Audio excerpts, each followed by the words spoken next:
गीता अमृतम में आप सभी का स्वागत है। तो हम आ गए हैं भगवत गीता अध्याय 18 श्लोक क्रमांक 50। तो भगवान ने हमें कर्म की सिद्धि के बारे में बताया कि जिसकी बुद्धि असक्त है, जिसने अहंकार को जीत लिया है और जिसके मन में किसी प्रकार का लोभ लालच नहीं है, और इस तरह से अगर कोई कार्य करता है तो वो संन्यास है। अब भगवान कृष्ण कहते हैं कि कैसे व्यक्ति ब्रह्म की स्थिति प्राप्त कर सकता है, वो मुझसे सुनो। तो भगवत गीता अध्याय 18 श्लोक क्रमांक 50 भगवान कृष्ण कहते हैं, सिद्धिं प्राप्तो यथा ब्रह्म तथा आपनोति निबोध में समासेन एव कौन्तेय निष्ठा ज्ञानस्य या परा। भगवान कृष्ण कहते हैं, हे कुंती पुत्र, जिस तरह इस सिद्धि को प्राप्त हुआ व्यक्ति परम सिद्धावस्था अर्थात ब्रह्म को, जो सर्वोच्च ज्ञान की अवस्था है, प्राप्त करता है, उसका मैं संक्षेप में तुमसे वर्णन करूंगा, उसे तुम जानो। देखिए, पिछले श्लोक तक हमने देखा निष्काम कर्म की पराकाष्ठा।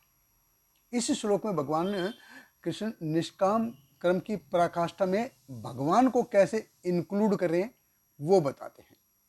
तो ब्रह्म ब्रह्म यानी कि सुप्रीम परम सत्य, परम सत्य।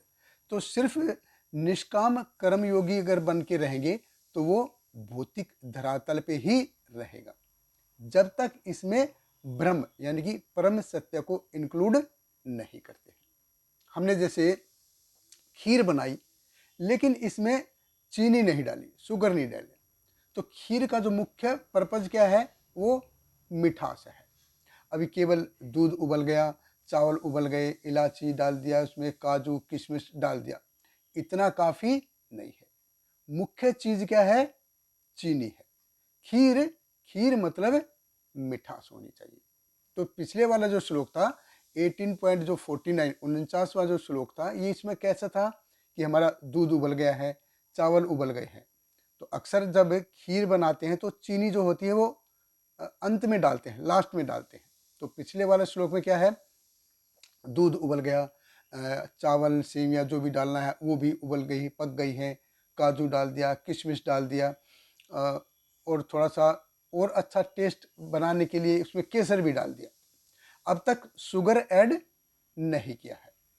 अब वो जो शुगर ऐड होनी है, जो चीनी ऐड होनी है, वो कैसे होनी है, भगवान कृष्ण कहते हैं निबोध में, मैं तुमको ये बताऊंगा। अब सिर्फ सन्यास ले लिया, त्याग कर दिया, वो काफ़ी नहीं है। अब सन्यास की पूर्णता क्या है, वो सन्यास से आगे तक जाती है। अभी मैं केवल अपना सूक्ष्म शरीर यानी कि मन बुद्धि अहंकार, इसके ऊपर काबू पा लिया, इतना ही नहीं है, इसके ऊपर है ये भगवान को समर्पित होना चाहिए। कायन वाचा मनसा इंद्रिय व बुद्धि आत्मना व प्रकृति स्वभावतः करोमि यत् सकल परस्मी नारायण इति समर्पयामि। कि महत्वपूर्ण क्या है, जब तक सारी चीजें भगवान को समर्पित नहीं है, नारायण को समर्पित नहीं है, तो जब तक नारायण को समर्पित नहीं है एंड रिजल्ट मिलेगा नहीं। तो कायन वाचा मनसा ये सब हो रहा है, लेकिन जब तक नारायण को समर्पित नहीं है, ये शुगर डालना, शुगर जो डालना है वो है नारायण समर्पित, तब जाके सब कुछ कंप्लीट होगा। और हम देखते हैं कि भक्ति भक्ति की कितनी सुंदरता है, कितनी महानता है भक्ति की है, कि नारायण परायण वो पहले से ही है, नारायण परायण पहले से ही वो है। ऐसा नहीं कि दूध उबलेगा, चावल उबलेगा, ये होगा, काजू डालेंगे। भक्ति में क्या है, जो दूध है वो मिठास वाला दूध है, तो मिठास उसमें पहले से है। भक्ति अर्थात मीठा वाला दूध, तो उसमें बाय डिफॉल्ट मिठास है ही है। आप किसी भी स्तर पे उसको खोलो, किसी भी स्टेज पे उसको खोलो, वो मीठा मिलेगा ही मिलेगा। और मिठास किसकी है भक्ति में, शरणागति की। और वो शरणागति आएगी कैसे, भगवान कृष्ण कहते हैं कि मैं बताऊंगा। अब कर्म सिद्धि हो गया है, लेकिन ब्रह्म तक पहुंचना बाकी है। तो ये हम अगले श्लोक से देखेंगे। हमारे साथ बने रहिए, बहुत बहुत धन्यवाद।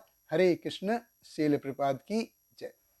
हरे कृष्णा कृष्ण कृष्ण हरे हरे, हरे रामा राम राम हरे हरे।